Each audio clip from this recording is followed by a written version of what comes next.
Theater Productions, Angela Weber, and 1976. Who knows what licensing mysteries? Greetings, I'm Thomas My 45, and you're watching Sodor Mysteries. Now, here's a topic that I have not known a lot of people do, but I think a lot of you might know this one. So let's talk about Andrew Lloyd Webber. For those who don't know, Angela Weber is a stage director who's made many stage plays. We're going to discuss later, but first up, we're going to have a look here. Now, before we get started on who's history, let's review something, okay? Now, as a kid growing up in the 1950s in the UK, Angela Weber was a huge fan of Thomas and Friends, and was always reading the books, the Railway series.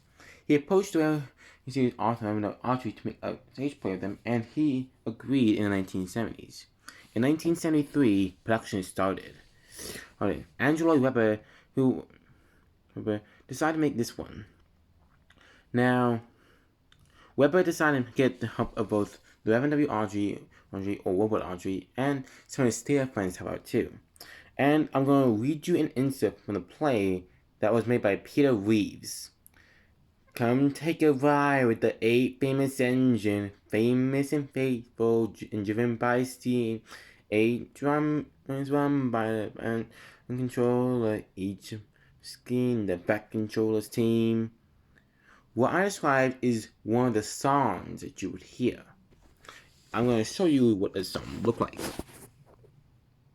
Okay, so that's what the song looks like, okay? Now, they agreed to make this. In 1974, the project was starting to make construction. After the songs were written, they drew the engines up. The characters that were drawn up include Thomas, Percy, Henry, Gordon, James, Toby, Edward, and Duck. Now, of course, back control also is here. Now,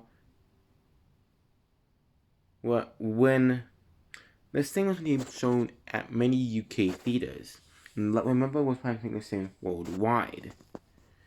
WWRG actually was happy with this. Now, of course, it was really hard to make this work.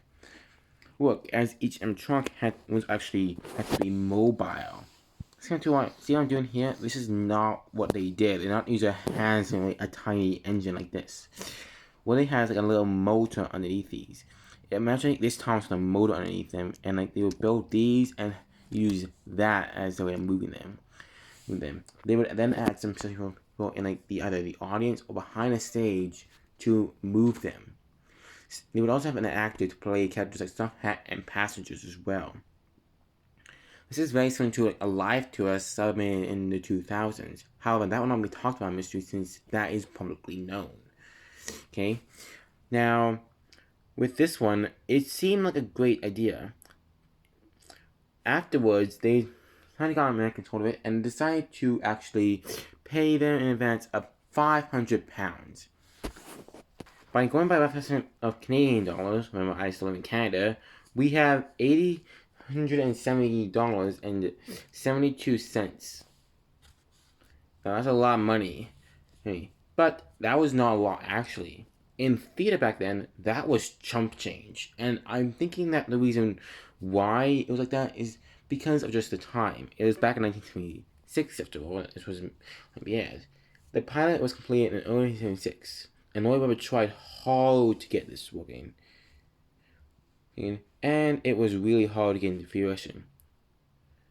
However, when he brought to the American project, the American market didn't show any interest or promise in this, saying that it was going to be too expensive and too hard to operate.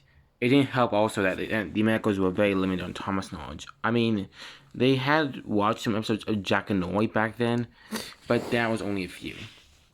And I do not know how to find those clips. If you guys know how to find those clips, please let me know, Jack and Noy. But then again, if they're not on the internet, then I'll be fine. Okay? Then I'll not die heavy. I won't die a sad man if I have those episodes, okay? I don't know quantities. like many times productions afterwards, it basically fell into environment hell again. I'm not going to describe you the term environment hell, but that's what I mean, okay? So, this is another one of those stories where it's probably going to show something. But, in 1977, right when here, Lloyd Webber canceled it. The reason? Again, the American market didn't show any interest in this. And had no, yeah. But he was not done with his plays yet.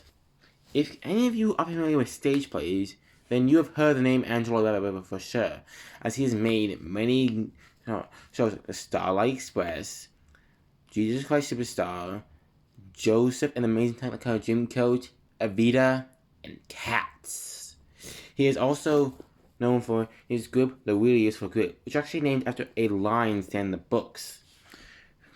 However, fact that the Starlight Express was actually based on the Railway series plots, and it was aired in 1984, and that is the exact same year Thomas premiered, just a few more months. And nowadays, this thing has gone more of a resurgence in popularity. However, there is still one question. Does it still survive? Well, we do have behind the scenes concept art, and by the way, one of the engines looks like he's scared out of his mind. It's that one right there. Right there. But yeah. Yeah. Concept art doesn't really exist. It doesn't exist, but the thing itself, again, like the 1953 special we mentioned earlier, has become lost, I'm pretty sure, as no footage is shown today as of 2021. Now, of course, this could all be speculation, and that we could actually just see this in the future. But as of 2021, we do not know. It's unknown if the pilot is going to get released on the internet, but if it is, we have no idea. Now, luckily, in the episode, we have again, it was a huge inspiration on making the new version, and there are some things helping. Plus, again, Angelo Weber is a very famous man, so this is not to say that he's had some works that have been cancelled. I won't go into the detail of cancelled works he's had, so I will leave you guys to finish that mystery for me, okay? But yeah, join me next time, and we'll be doing some other show. And this one isn't about trains, it's about boats. See you all later.